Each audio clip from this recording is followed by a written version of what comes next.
Those satellite dishes that you see spinning around at airports are ground-based radar that air traffic control use to detect where aircraft are. But why are they spinning around and how do they even work? Let's find out.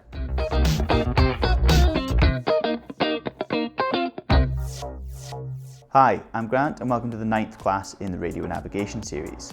Today we're going to be having a look at radar. Radar is a system used to detect where aircraft are when we can't physically see them. We're going to explore some of the concepts and hopefully understand why certain radars are designed the way they are. Primary radar is simple. We send out a signal and we wait for it to bounce off an object and come back to us. It relies on reflection and it is the same concept as echolocation that bats and dolphins and various other animals use. Secondary radar is something we've already looked at in the class on DME. This is where we send out a signal asking for information, the interrogator signal, then the target sends us information back in a reply signal. Primary radar relies only on one signal going out and back, whereas secondary radar needs two signals that only travel one way each. As primary radar only relies on the reflection of its signal, it can only provide direction, bearing, and distance, range information. This is the advantage that a secondary radar has over a primary radar. The interrogator signal can be replied to with a data packet including things like aircraft identification, altitude, heading information, as well as the trusty bearing and range information that the primary radar provides. Secondary radar is something we're going to focus on more in a couple of classes' time when we look at secondary surveillance radar. But for now, we will focus on the different characteristics and types of primary radar. For primary radar, we need to first think about the type of wave we want to use. Ideally, we want a wave that is strong enough so that it doesn't fade easily and also has line of sight propagation in the form of space waves. Therefore, we want to avoid frequencies that are any lower than VHF, as waves in the HF band and lower don't purely propagate as line of sight space waves, they do sky waves and surface waves as well. We don't want to go too high though, as high frequency waves attenuate or fade more easily. Therefore, we would need a lot of power in the wave to get any practical range. So our ideal of range of frequencies for primary radar is in the UHF and VHF bands. The second thing to think about after getting our frequency range is to think about how we want to send the radio wave out. We use radar as a beam of radio waves to get a precise location of an object. This is fired out very directionally and the assembly is rotated so that we can get a full 360-degree sweeping picture. Shorter wavelengths produce narrower beams, so we want to go for as short a wavelength or as high a frequency as practically possible while staying in this VHF-UHF band. The final thing to think about is what we are trying to detect, generally aircraft. We want our wavelength to be similar in size or at least smaller than the object. Radar used to detect rain in airborne weather radar should have a wavelength of a couple of centimeters or less, whereas for an aircraft it will be a few meters for the ideal wavelength, but we can accept anything that's a bit smaller than that as well. With all of those characteristics taken into account, we're looking for as high a frequency as possible without the high levels of attenuation which require large amounts of power to overcome. Therefore, we want to use frequencies in the VHF, UHF and SHF bands, with some military-grade radars using the EHF band for that added precision. So now we know we're going to use probably the UHF or an SHF signal. If we want to send this out continuously, then we will need two physical pieces of equipment, one sending out the signal and one listening for the echoes. So what we can do instead is send the signal out in little pulses. And this way, the radar aerial transmits a pulse and then switches over to a receiving mode in between those pulses to listen for the echo. This is beneficial financially, so this is the preferred option for primary radar. How we fire out these pulses matters. There are two main measures of the rate of the pulses. The first is the pulse recurrence period, or PRP, which is the time it takes for a pulse to be sent followed by the time it switches over to the receiving mode before the next pulse. So if this transmit part was 0.1 seconds, then the listen part was 0.4 seconds, the pulse recurrence period would equal 0.5 seconds, for example. The second measure is the rate of these pulses per second, which is called the pulse repetition frequency. So for in this example, we would get 0.5 seconds for one pulse recurrence period, and then our pulse repetition frequency is going to equal 2, because it's 2 pulses every second. So the formula for that is pretty easy. It's just the PRF equals the PRP. Sorry, 1 over the PRP, obviously. 1, how many PRPs per second gives you your PRF? They're too close an acronym for me to not mess it up, so please forgive me if I do. So essentially, the longer the PRP, the lower the PRF will be. If we shorten the pulses or receiving sections, we can increase the pulse repetition frequency. We can also measure the power of the radar. In pulse radars, we take this as an average of the power over each cycle of pulse and receive. We can therefore increase the power of each individual pulse or increase the length of each pulse to increase the average power. The power output of the pulses is important because the radio waves form in sort of, how would you describe it, sort of slices of pizza. They aren't perfectly parallel, they spread out a bit, meaning that the power received by the target reduces by a factor of the square of the range. We need the power received by the target to be strong enough in order to reflect with enough force and power to get back to us. It sounds complicated, but I'm going to try to give you an example and explain what I'm talking about. So say we've got this radar set up here and we want to double the effective range of primary radar. We know that the power received by the target reduces by a factor which is the square of the range. If our range is 1 nautical mile, then at this distance, the spreading out of the beam isn't so bad, and the signal is reduced by the square of the range, aka the signal is reduced by a factor of 1 squared. So the power at the target is power over 1. It's still exactly the same strength. It's still full strength, and it can make it back to the receiver nice and easily. If, however, we go up to 2 nautical miles, so in that previous example we had power at the transmitter is equal to the power at the target, and it's over the range squared. So in that previous example we had 1 on the bottom, so the power was equal to the same at the target as it was at the transmitter. If we're going up to 2 nautical miles, then the power is reduced again by a factor of the range squared.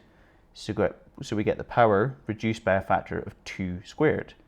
So power at the target is only a quarter of the strength of the power that is sent out by the transmission. So if we want to keep the power received by the target exactly the same as it was in the previous example, we must increase the power of the transmission to 4 times the strength. This way the target still gets the full normal power of the transmitter received and can reflect back the signal. However, the signal reflected back from the target also reduces by a factor of the square of the distance.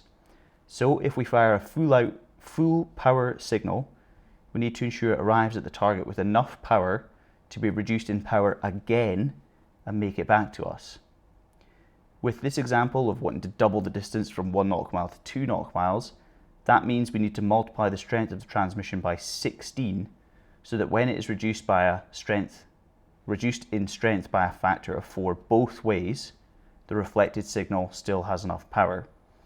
For example, just in the numbers, if we take 16, we reduce it, we divide it by 4, we're going to get 4, then we divide it by 4 again, we're going to get 1. So it's going to reduce in strength by 4, then reduce in strength by another 4, and it will actually make it back with the intended power output. So remember, both ways for primary radar. If it's secondary radar, it's just one way, but if it's primary radar, you've got to go both ways, so it's reduced by the factor of the range squared twice. The maximum range of a pulse primary radar is dictated by the pulse repetition frequency.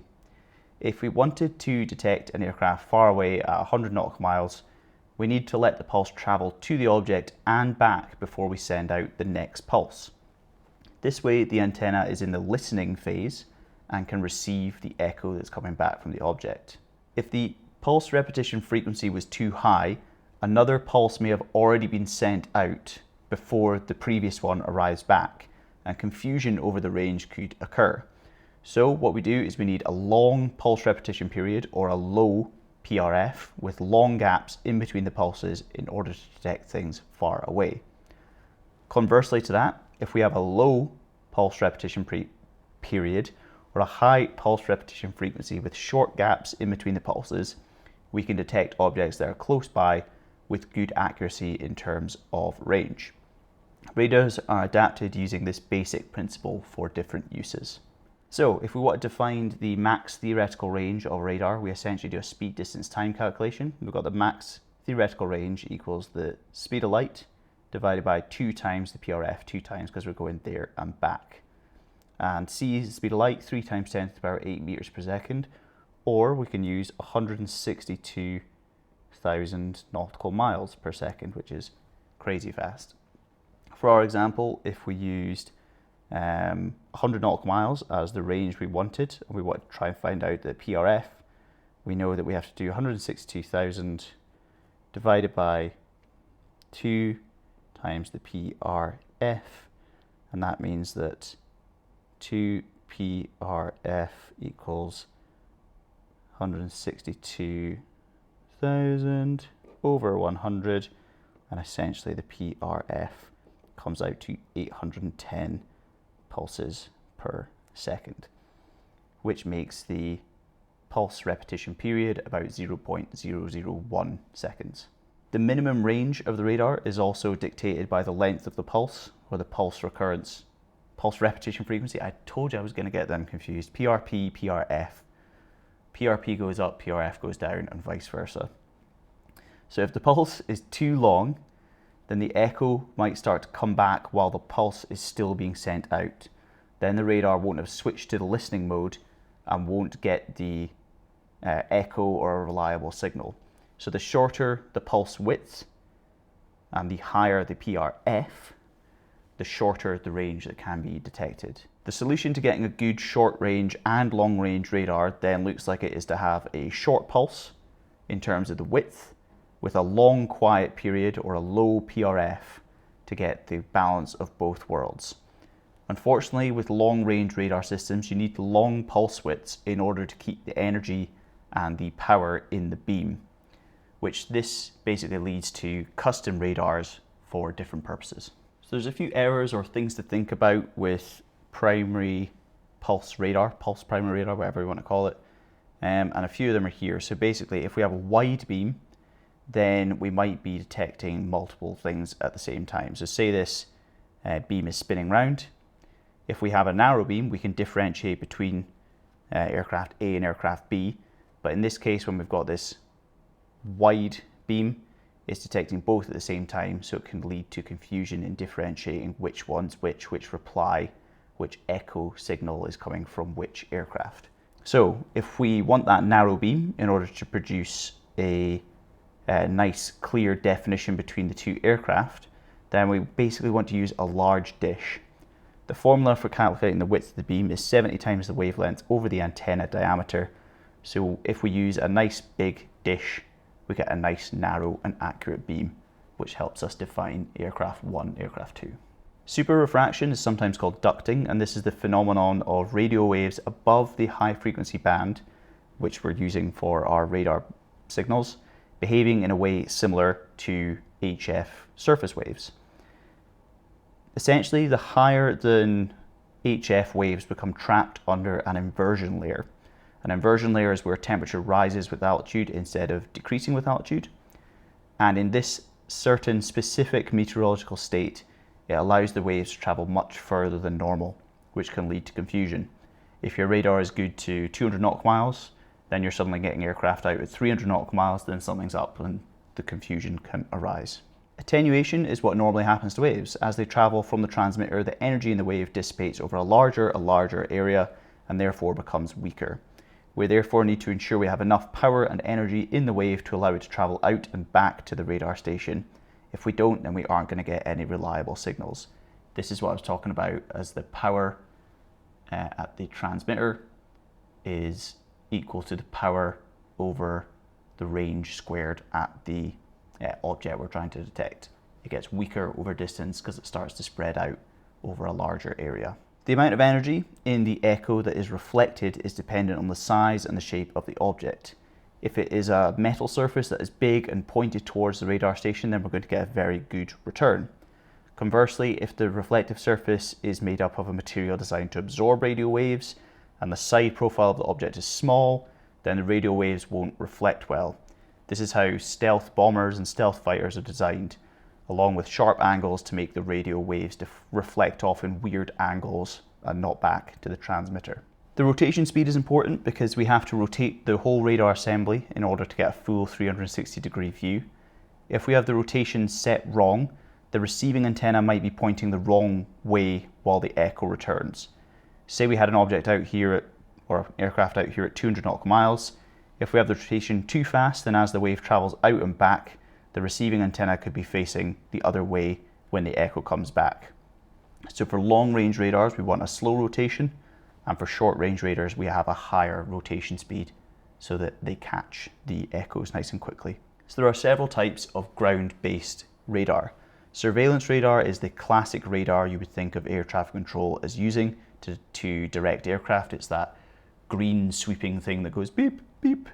And in reality, they use a combo of this primary surveillance radar and secondary radar. There are three main types of surveillance radar that cover three different scales. The first one is en route radar. This is for maximum ranges of 200 to 300 nautical mile, and it needs good weather penetrating capabilities.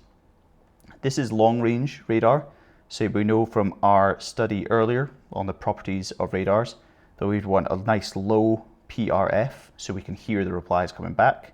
We want long pulses to keep the energy in the beam. We want a slow rotation of the assembly so that we actually don't sweep past before the replies come. And we want a low-ish frequency so the wave doesn't attenuate and it penetrates the weather well.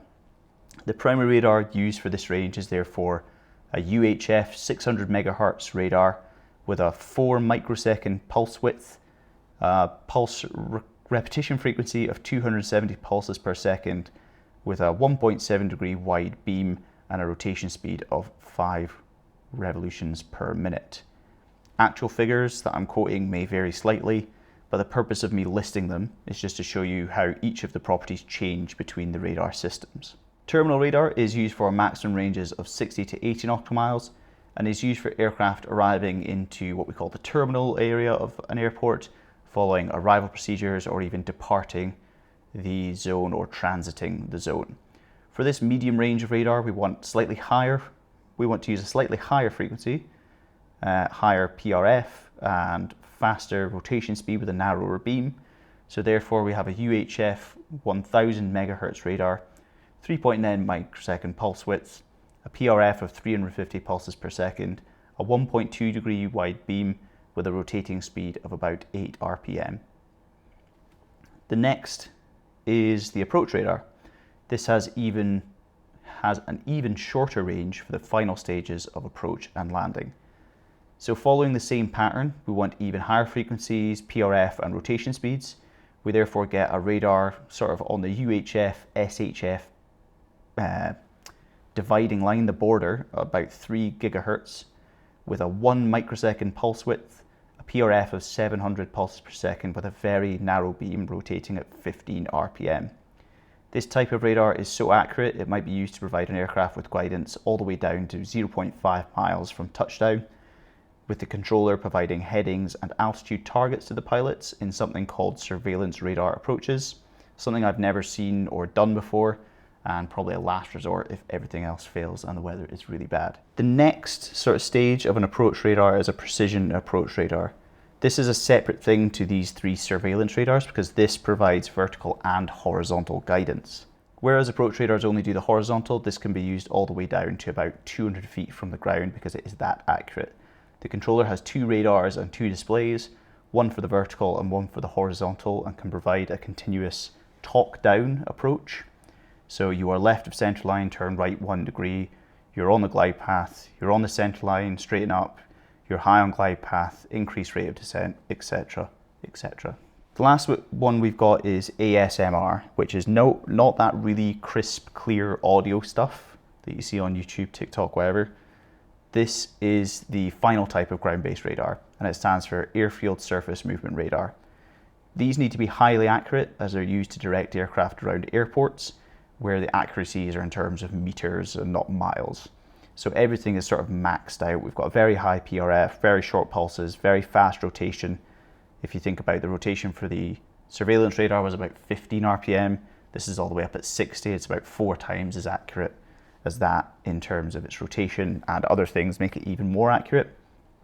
And this is sort of used at very large airports where not all parts of the airfield are visible from the tower, such as Schiphol in Amsterdam. And this radar would be sort of overlaid on a map of the airport, and the controllers can direct aircraft wherever they need to go. In summary then, primary radar bounces back, secondary radar you send out and the aircraft sends a signal back. This gives you bearing and range. This can give you bearing, range, aircraft type, altitude, heading information, a lot more information. We want to pick a frequency that sends out space waves and not surface waves or sky waves. So we want VHF or UHF and maybe even SHF waves.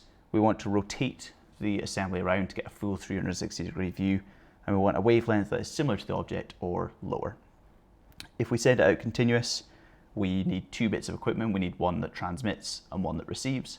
So what we can do is send it out in little pulses, and we have a transmit and a receive phase of each pulse recurrence period, which is the time it takes to complete one transmit and receive cycle.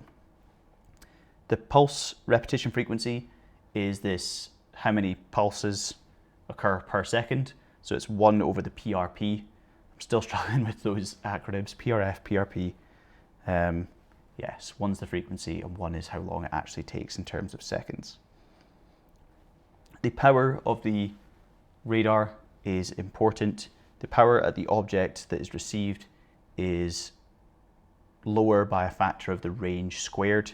So if we want to double the range, you might think we just have to double the power, but that's not going to work. If we want to double the range, we need to actually increase the power by 16, because as it gets here, it's 4 times as weak, and as it bounces back, it's 4 times as weak again. So to get the power that we want in the receiver, we need to up the power in the transmitter so that it bounces and bounces back with a still suitable level of power. The maximum range of a pulse primary radar is dictated by the pulse repetition frequency. If the pulses are too long, then we might still be sending out the signal as this one comes back. If the pulses are too short, then it's sort of the opposite. So the max theoretical range is the speed of light divided by 2 times the PRF2, because it's there and back. The errors that occur or need to be thought about are the width of the beam. We don't want the beam covering 2 objects at once. That can lead to confusion. We've got ducting or super refraction, which is when an inversion forms and the sky waves start to behave like surface waves. Can lead to confusion because your radar is only going out to 100 nautical miles, then suddenly it's picking up something 300 nautical miles away. That doesn't make sense. You've got attenuation, which is this thing I was talking about here. The beam starts to spread out and become weaker. So you want to use sort of low frequency. High frequencies do this a bit worse. The reflective surface, if it's nice and metal and set up to bounce back the beam, then it will do. And if it's something that's made to absorb it and bounce the beam off in a weird direction, it's probably a stealth aircraft that doesn't want to be detected. And you've also got to think about the rotation speed. If you're rotating too fast, then the signal might bounce an object and start to come back whilst your receiving window has rotated out of the way, and you're not going to get any signal back. Then you get sort of 5 types of ground radar. You get en route, terminal, and approach, which are all what we call surveillance radar, used by air traffic control, just in terms of their level of accuracy and their range. En route gets about 200, terminal is about 80, and approach is sort of within 25-30 nautical miles. Precision Approach Radar, or PAR, is an approach radar that's a little bit more accurate and also has a vertical element to it. So you can get guided down to about 200 feet off the ground with a precision approach radar. And then you've got the ASMR, the Air Field Surface Movement Radar, which is used to direct aircraft around large airports. It's therefore highly accurate, has accurate to within meters, high rotation rate on the assembly, all good characteristics for directing aircraft very accurately around large airports.